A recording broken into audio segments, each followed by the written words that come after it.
strained my hamstring running. Should I be stretching it, icing it, or resting it? And that is a excellent question, very common question that we're going to get when it comes to any muscle strain, but the hamstrings in particular. So again, we're going to go, it's hard to answer some of these questions directly, so I apologize if I seem to be spinning around a direct answer, but a lot of these things are not black and white, unfortunately. That's the beauty and the curse of the human body. So for a hamstring strain, assuming it's a hamstring strain and it happened while you were running, the first thing we would want to make sure is that we know it is actually a muscle strain. If it is, there's a lot of things that can mimic hamstring problems, so sciatic nerve issues, lower back issues, glute issues, deeper muscles in the buttock. A lot of these things can mimic hamstring issues. So first thing we want to do is try to make sure that we know it's actually a hamstring strain. The first thing that I would do then after a hamstring injury, obviously, is get it evaluated as soon as possible to make sure that's the case. Secondly, stretching, icing, or resting. So I think the common thing is icing, and that's going to be a topic that we'll have to cover in depth probably another day. I can touch on it a little bit here briefly. So we're starting to wonder about icing in our rehab community, and we're starting to wonder about if it's the right thing to be doing. If you think about what happens with a hamstring strain, you are going to have, realistically what happens, and sorry if this sounds grotesque, but realistically what happens is you have micro tearing of the fibers of the hamstring muscle. It's not to say that the hamstring completely rips off the bone or that you completely tear through the muscle, but you do have tearing of the fibers, and that is realistically what a strain is. And then you have varying degrees of a strain. So, the grade 1 is going to be less tearing, a larger, higher grade is going to be a lot more tearing. And one of the things that we always wonder about is, do we want a natural healing process to occur after a tear? And I think the answer is yes. So the question becomes, does icing somehow, does it delay or offset the natural healing process of the body, which is kind of the immune defense response?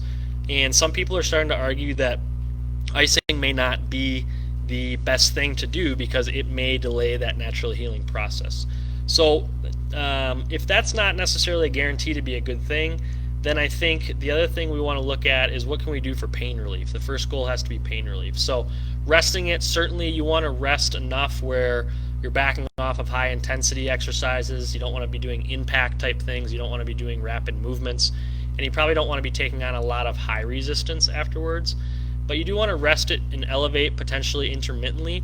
And then you want to keep some form of compression on it. So whether it's a wrap, whether it's a sleeve, whether it's whatever you can make up at home, compression will help with pain relief in those instances. So right now, as it stands, I would argue for compression over ice, and I would argue for rest, but I do think movement in terms of walking, in terms of light range of motion, in terms of getting somebody to get their hands in there and kind of, probably push some of that nasty stuff out of there, that would all be good.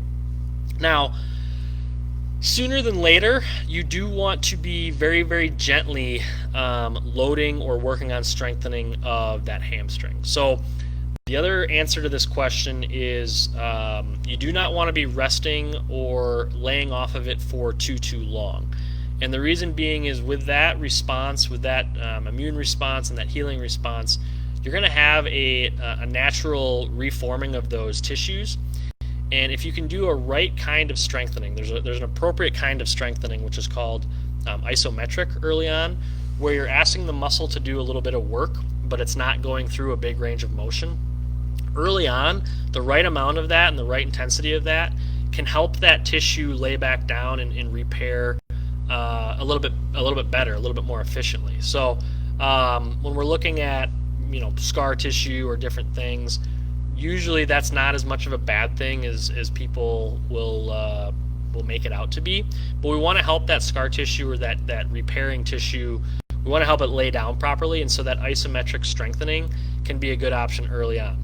Usually what you're going to do with a hamstring is you're going to lay on your back, you're going to kind of dig your heel into the table, into the bed, into the floor, and you're going to work on activating that hamstring very, very lightly, 20, 30, 40% of your max effort, and there's not going to be any movement happening, and then you're going to hold that about 5 seconds. So the goal is appropriate loading of that tissue fairly early on in the healing process, and that's where I think I would need to know the grade of the hamstring tear, the hamstring strain, what's all been done for it, how long ago it happened, that sort of thing. So long story short, I would say you don't want to be stretching. You certainly don't want to be overpressuring a hamstring strain. Icing is not necessarily as beneficial as we maybe initially believe it to be. I would definitely recommend compression. I would recommend modified rest, and then that isometric type strengthening early on in the process would be my recommendation. Of course, above all else, get it evaluated as soon as possible. Right now, for example, here we are doing telehealth, virtual health sessions. So if you don't feel comfortable going anywhere, that's something that we offer. I can't speak for other clinics or physios or chiros in the area. But getting an evaluation from somebody you like and trust early on in that deal is very important. The last thing you want to do with a hamstring strain is wait and let it rest on its own or heal on its own. Because of that repairing tissue, we want to have that tissue lay back down and repair appropriately and get that muscle back to strong and doing its job as soon as possible. So hopefully that answers your question.